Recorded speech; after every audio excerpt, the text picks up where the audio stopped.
Hello students, welcome to class. Today we have a presentation by Alex, who goes by the channel Cosmic Skeptic. And apparently he's doing a presentation about something that happened in England where he lives, where some football player kicked a cat. Sounds terrible. Anyway, I've got my pad ready here. Cosmic Skeptic is the name of his account. You guys can also grade if you want. So we're gonna put an X if he says something that doesn't make sense. We're gonna put a check mark if he says something that's good, all right? So let's have a look. Oh God, I hope it's okay. I hate watching anything when an animal is being hurt. Oh no, and it starts off like this too. Oof. I don't know much about football. There are a few things I understand less in this world, in fact, than the sheer depth of raw passion that game seems to evoke from my fellow countrymen. It's just something I've never quite been able to join in with. I remember being in a pub when England lost the Euro finals and having to suppress a mild compulsion within me to stare in incredulity at the many grown men surrounding me who were actually crying real tears because the team they support failed to kick a ball into a net. Okay. All right, so first of all, I don't know if you noticed this, but here in Canada, we call that soccer. We don't call it football. So I guess over there in Europe, that's what they call it. And the second thing I noticed is that I guess Alex and I see things the same way. I don't also understand how it is that people can scream at a soccer match or a hockey match or something like that, where it's just a bunch of grown men putting a ball or a puck into a net. Meanwhile, to me, I think all these grown men with their muscles and their brains and their incredible passion, they should all be saving animals. They should all be fighting for the rights of the poor innocent animals to live. But instead, all of this energy goes to some kind of useless dead end game. But anyway, so I'm going to give him a check mark for acknowledging how crazy that is. You guys can do what you want. We're all grading the same. Send me, by the way, again, send me pictures. I love when you guys take pictures of your scorecard and you send it to me on my Instagram, which is thatveganteacher Miss KADIE. No underscores or anything like that. Just take a picture of it and send it to me. It's really fun for me to see what you guys come up with. At that moment, I realised there must simply exist an unbridgeable divide between our interests. But this, of course, goes both ways. Those men probably think that my passions are equally strange and care equally little for them. But it turns out that I was wrong, because this week saw a rare coming together of the interests of football fans and animal rights advocates like myself. What could possibly have happened to connect these two seemingly unrelated areas of interest? Well, the credit for this union goes to Kurt Zouma, a centre-back for West Ham United. Why? Well, this week, footage emerged of Zouma drop-kicking his pet cat across his kitchen and slapping that same cat across the face so hard that the cat flies out of the hands of the child who was holding it. This was... What the? Oh my God. That's terrible. How can anyone do that to an innocent animal? And the child is holding the cat. And he comes up and smacks the cat. What is he teaching the child? What is he doing to the child when the cameras are off? Awful. But on the other hand, all of you watching, the vast majority of you, pay people to hurt other animals. What's in your stomach right now? Do you know what happened to the pigs, the chickens, the turkeys, the sheep, the cows that are in your stomach right now? Let's keep listening to Alex. To say the least, a bad move. The UK is known for claiming to be a nation of animal lovers, and Zouma has therefore received widespread condemnation from comedians. I know what I'm going to do. End my career in England, where we literally worship animals more than humans, by kicking a fucking cat in the head. From mainstream news. Okay, interesting, but don't call it a fucking cat. It's just a cat. You can call it an innocent cat. That would be a better adjective.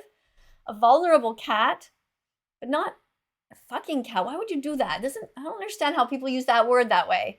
This footballer is a disgrace. I think the RSPCA and the police should be looking into a criminal prosecution. And even from the UK Parliament. I'm sure the Leader of the House will share the widespread condemnation of the animal cruelty displayed by the West Ham football. Okay, this is ridiculous. So this woman, and look how many people are surrounded by her, are going to try to attack this guy for kicking his cat, which is a terrible thing to do.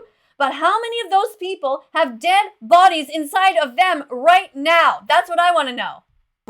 Kurt Zuma. A petition to have Zuma legally prosecuted for his actions has reached 300,000 signatures.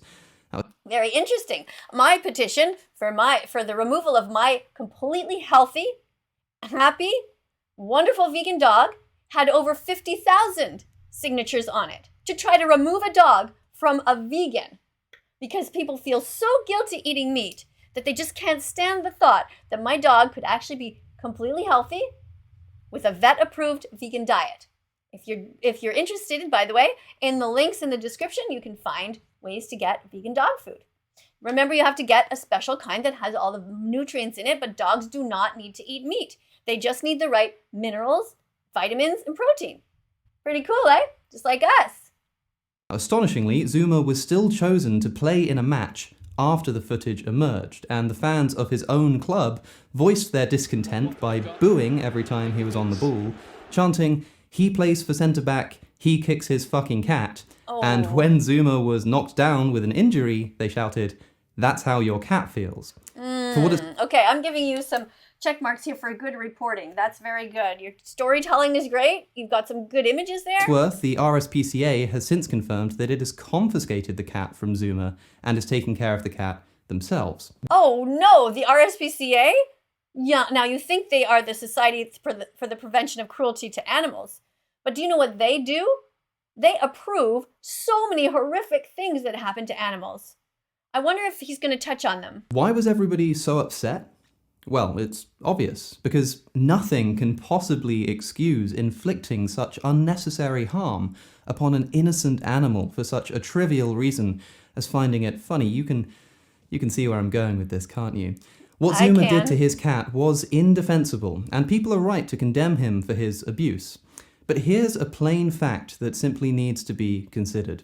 Painful as that cat's experience was, an incalculably higher amount of suffering was inflicted upon equally innocent, equally intelligent creatures in the production of most people's breakfast this morning. Check mark! I want to tell you a story about the treatment of animals on UK factory farms. And around the world. These are the farms that supply almost all of the animal products that are consumed in this country. That's bacon, steak, and chicken, but also eggs and dairy. And for the sake of brevity, I'll just stick to pigs. On UK farms, pigs are forcibly impregnated to give birth to piglets who have their teeth yanked out. Oh my god. It's so horrible. I hate watching this so much. I have to give him a check mark, though, for telling the truth, so that you can all see. Imagine taking a little innocent piglet and doing that. They feel the same as any baby does. They feel pain. And their tails cut off without anaesthetic to prevent them from cannibalizing each other when they go insane later in life because of the nightmarish conditions that they're kept in. If the piglets are too sick to be kept alive, by the way, they'll be killed on the farm. And one of the most popular methods for doing this is called blunt force trauma, or thumping, whereby a piglet is taken by its hind legs and has its skull literally smashed onto the ground repeatedly until it dies. Last year, a so-called high welfare farm in Aberdeenshire, which had been supplying Tesco and Lidl and other popular chains, was discovered to be literally hammering pigs to death. A year before this, Flathouse Pig Farm in Leicestershire was found to be thumping piglets to death by smashing their heads against the metal bars of the cages that their own mothers were trapped in. Now, thumping is, by the way, called, quote, an effective and appropriate way of humanely killing a piglet by the National Pig Association. And this method of violently killing piglets by smashing their skulls into the pavement is officially approved by both Red Tractor and the RSPCA.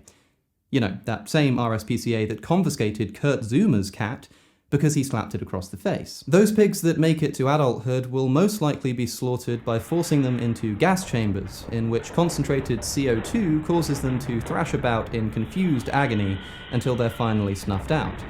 The fact that CO2 is invisible and odorless can only add to the panic and confusion. Now, why are we doing this?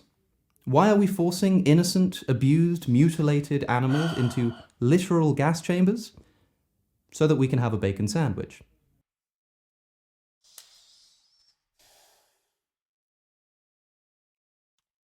I find it really, really hard to watch that. I've seen 1,000 hours of animal abuse and it never gets easier. But he's doing a good job presenting, so I gave him another check mark.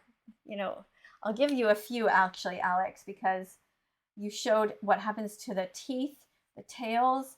I mean, just so much going on, this sadness. It's so important that people know the truth. And I know that your video is probably not getting monetized on your channel because you are showing this, the same as mine, will not be monetized. And so they get taken completely out of the loop, and so many people don't know what's going on.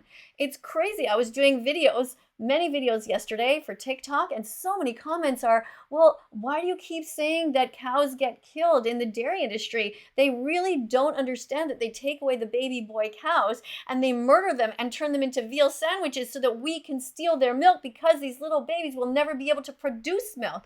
There is so much terrible stuff that goes on. That's why it's so important that you watch the documentary. I don't know where I put my sign. I had it here. I had a sign that said, watchdominion.com. I'm going to look for it here in my bin. I'm going to let you guys keep watching.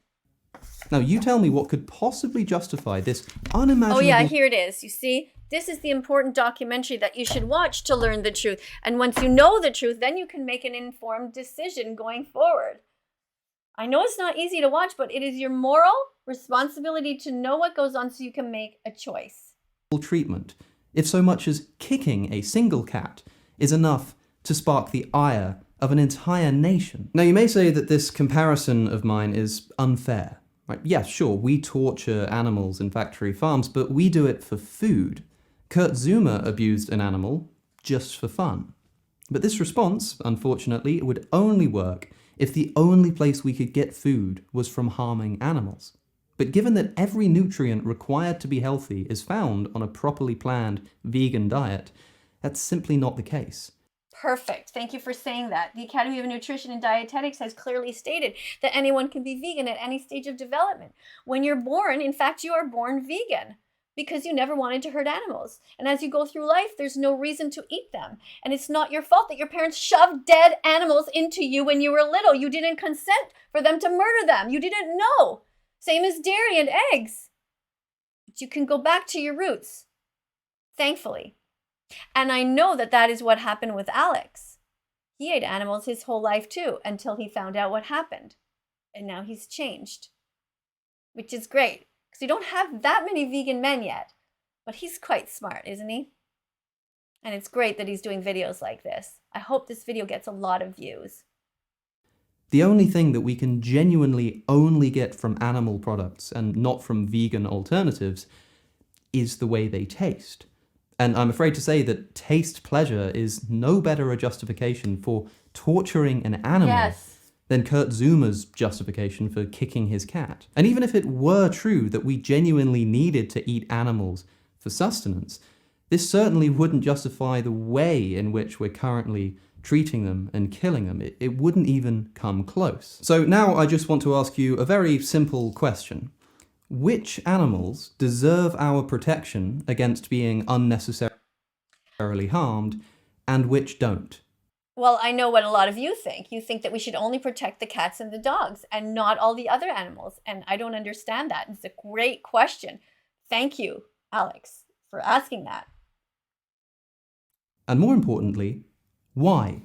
If Kurt Zuma's cat deserves this kind of protection, then why not the roughly 1.5 billion pigs that are killed every single year? Billion, not million. Billion. In some of the most painful ways imaginable, just because we think they taste nice. Well, let me put it this way. Who would you rather be? Kurt Zuma's cat, forced to undergo being slapped and kicked no less by a professional footballer, or a pig, forced to spend its entire life being mutilated, diseased, caged, and ultimately killed in a gas chamber? I know which I'd rather be. So, what do you say to that? Would you rather be the cat that was kicked in the kitchen and slapped? Or would you rather be the pig who lived their entire life in agony without ever having any love or empathy. Now, what happened to the cat was horrible. But everyone watching this who eats animals, you should seriously consider what Alex is saying here. So why is it, then, that our moral and legal protection only extends to one of these animals and not even to the animal that's undergoing the worst treatment? Why, indeed, is it that the people who condemn the treatment of Zuma's cat not only fail to condemn the treatment of these trillions of other animals, but continue to be the reason why they're being abused by continuing to pay for it to occur? How can somebody possibly point their finger at a man for abusing an innocent animal without good reason, whilst using the other hand to simultaneously cut in to the carcass of an equally innocent animal who underwent considerably worse suffering just so that they could eat some bacon? Good point, How is that in yes. any way more justified? Well, eating meat is natural. Look at your canines. I'm sorry, but there is simply nothing natural about what we're doing to animals in factory farms. True. Gas chambers, rape racks, macerators, fattening, disbudding, mutilation. None of this is natural. And even if it were, why should we think that because something is natural, it's therefore ethically permissible? Ethics is the process of overcoming our naturalistic, animalistic compulsions to act in accordance with what we think is right. Yes. And if you think that what Kurt Zuma did was wrong, you're going to have a very hard time justifying even a half, a third, a quarter of what we do to billions of animals on factory farms every single year. Ladies and gentlemen, this can only be described as a severe case of cognitive dissonance. Yes. We simply don't get to... Cognitive dissonance is something I talk about all the time on this channel. It's when your head and your heart are all mixed up and you just are so confused that you don't see what's really going on. Like the example I gave earlier about my dog Bella, my vegan dog Bella, who is perfectly healthy. Anybody who ever sees her out on the street or at the park, they say, "Oh, your dog looks great." And then when I say, "Oh, she's vegan," they say, "Oh, that's very surprising. I didn't know that dogs could be vegan. She looks completely normal." That's what they tell me. But everyone else who's never met her, who only watches her through videos, always says, "Oh my gosh, she looks so sad. She looks like she's dying." But you know what? I don't believe in making Bella perform for the camera. I just film her the way she is. You know how some dogs are super excitable? And Bella, even when we adopted her at 10 months old in the first year of her life, where she ate like all other dogs eat, she was very just kind of like chill. Just a chill dog. She doesn't get overexcited about stuff. She's just like, "Hey, how's it going?" You know, that's her personality. Whereas my other dog, Lacey, that I had for years, was a little white dog, and she was like super hyper. So it's just the personalities. To just apply our empathy and our moral care selectively. We're either a nation of animal lovers or we're not. But we don't just get to claim to be so because we condemn a footballer who kicks his cat, if we're simultaneously torturing considerably more animals because we're addicted to the taste of their flesh and secretions. I'll leave you with a final observation. Kurt Zuma's brother is the one who filmed the cat abuse. He can be heard laughing in the background. Oh no. As a result of this, Zuma's brother has been suspended from his own football team, Dagenham and Redbridge, for, as the UK Metro put it, filming the sickening cat attack video. So it's not just evil to harm an animal yourself, but also just to support other people in their abuse of animals. Now tell me, seriously, how is it worse to film and laugh at a cat being abused than it is to literally pay for the continuation of the actual torture of billions of equally innocent animals? It's insane. That is insane. The guy, of course, is not kind. He's evil for filming this and laughing. That's horrible. But to equate, to even, I don't understand. And the other guy, the other football player, keeps working, keeps playing. And meanwhile, everybody around who's condemning this is stabbing their own animals on their plates and shoving them into their pie holes. Doesn't make sense.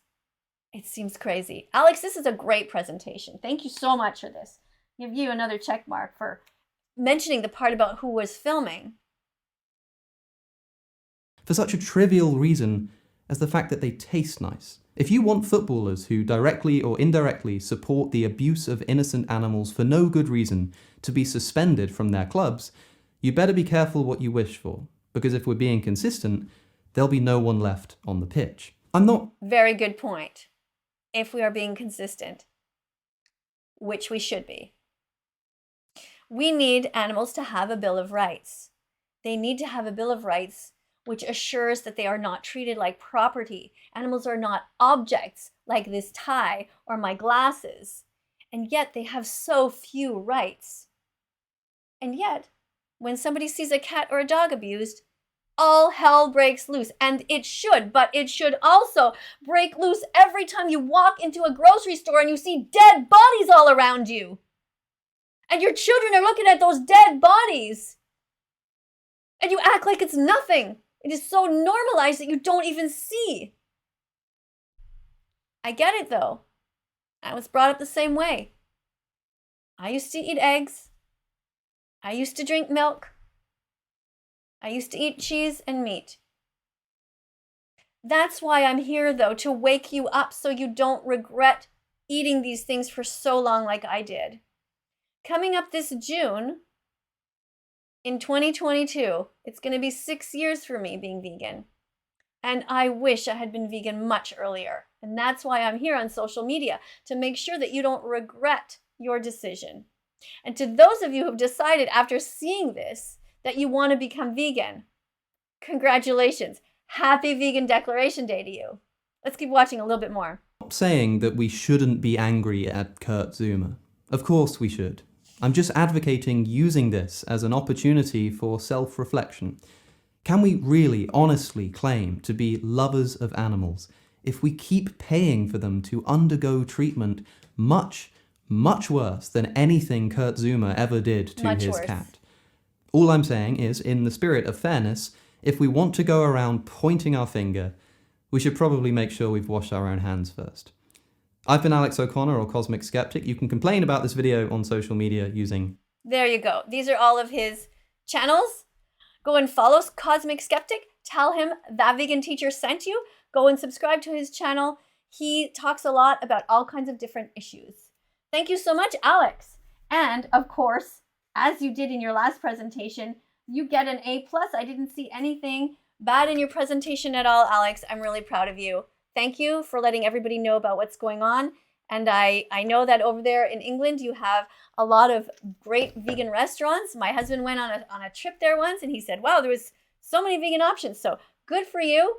And to everyone else, thank you for being here. If you haven't subscribed to this channel yet, please consider doing so. Subscribe, press the notification bell, and help us get the animals out of hell. Coming up on screen are going to be a bunch of other videos. Have a look at them. Click on them. Be curious. I've done all kinds of videos about all kinds of different people.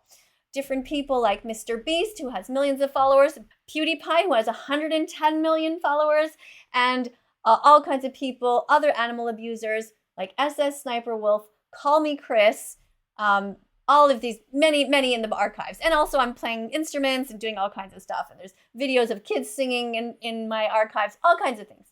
If you want to find me on social media, you can go, like I said before, on Instagram to That Vegan Teacher Miss Kadie, all one word. Thanks for being here. I'll see you all in the next video. Bye for now.